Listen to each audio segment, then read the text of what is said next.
There was a professor of English studies called Vivian de Sola Pinto at the university.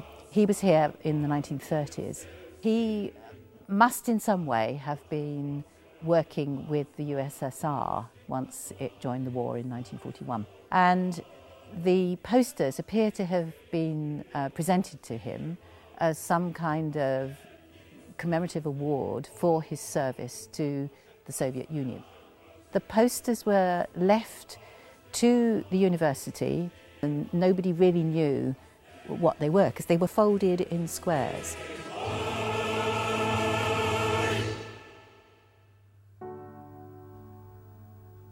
Certainly for a long period of the history they've been bundled up very small into packages, and it's just at the package edges where the posters have become degraded. So perhaps you can see that the weak areas and tears are along the edges of the poster, and if I try and open this one out,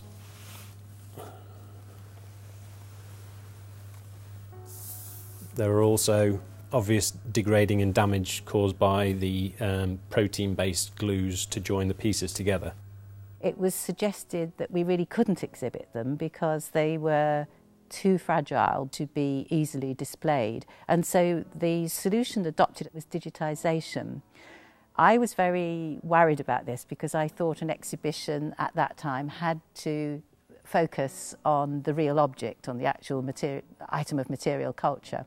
But I was staggered at the results that we achieved with the digitisation. When we started having the first meetings, we realised we had roughly 10 weeks to go. And what I really loved is that the rest of the team, instead of saying, oh no gosh, we're not going to make it, and instead of being worried, they took it as a challenge and they said, yes, we will make it, we will deliver it, and in time. And it happened. This project was quite different. There's these fabulous images, very striking art or propaganda, but we needed to provide those with extra information as well, with background information, and it was trying to put these two things together that was the particularly challenging part. I think the challenge here was to have graphics that wouldn't really overwhelm the users when they are looking at the images. We basically had to start by establishing some kind of identity, so we went through different ideas. You don't see too much information at once, and I think that's the key, that the user's in control, even though we're leading them on a particular path. So if you're having to click an image and it gets bigger, and then you have to go back and you can choose the next one, we want to bring people through a particular story, through a journey. So we need a set of images. And the key here is that they're big enough that you can see enough detail as they are. And of course it's going to be very visual, but also they're in a sequence, so it's drawing us through the journey, through the pathway. I think the best thing was when we saw the physical posters. They'd come out of the store and put on a series of tables, and seeing Cynthia's delight.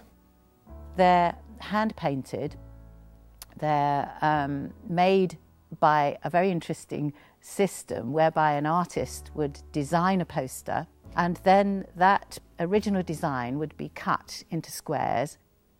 Each square was then reproduced up to 500 times, and then the posters were reassembled from the squares. So you lost the original, it was now in squares, and then the posters were sent out for display. The challenge caused by the posters being so large was that we had to photograph them in sections in order to achieve the resolution required for this project. That meant that the digital images had to be stitched together afterwards. The fact that the posters were constructed in sections helped in this, because in some cases we could stitch along the joins. The main challenges for me were the size and fragility of the posters, which meant that we had to be very careful with the handling, and we had to minimise the exposure to light and heat. It was that fragility of the construction, you know, the squares stuck together, the fact that they were for display, and the fact that they were also for disposal, because no sooner was one exhibited than it was replaced by another one. And they're expected lifetime was extremely short. And here are we, 70 years on, with a whole collection of these extraordinarily fragile items. Okay, well, let's have a look at this one because I haven't seen this poster before. So let's just have a try.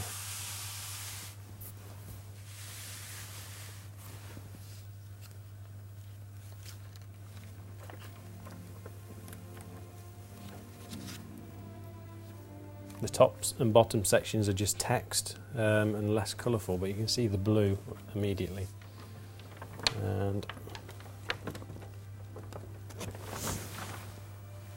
And you can see that the yellows and everything are really vibrant.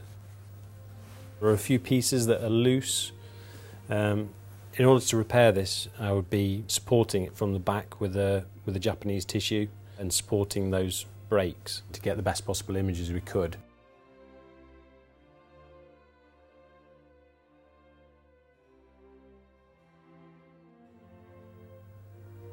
The poster manufacture is done using stencils, so lots of screens of stencil pieces, and you can sort of see the clear shapes, and sometimes they bleed slightly under the stencils, and more importantly, where the pieces have been joined together, the stencils don't quite marry up, and you can see the changes in colours, so they're not absolutely coherent. They've got a darker blue and a lighter blue here, and they don't quite marry up. They kind of point to some of the problems with doing such complex stenciling, and it makes them a much more interesting image.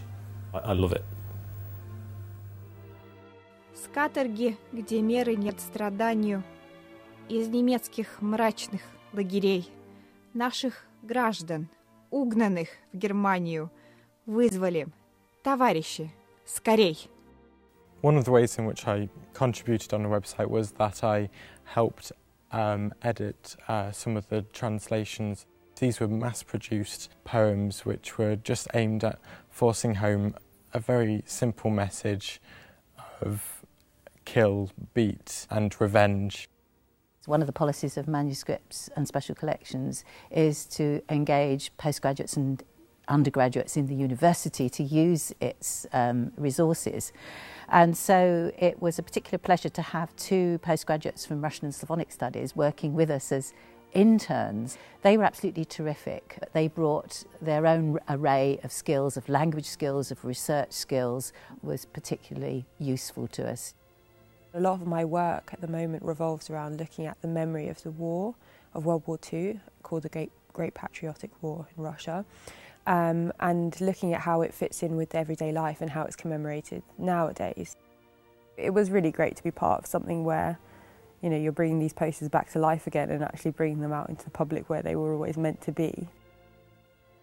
I think that this project has shown very well how university libraries and archives are uniquely placed to act as centres of collaboration between different areas of the university. It establishes synergies, but it also builds trust. I think those possibilities of collaboration are endless. Manuscripts and special collections at the University of Nottingham is really important, especially to us in the arts faculty. I mean, we really mustn't forget what we're all about as a university, the academic, intellectual content, and especially in the arts. It's something that we're doing as an institution because we feel it's right. It's right to preserve the past so that those who follow us can also enjoy it.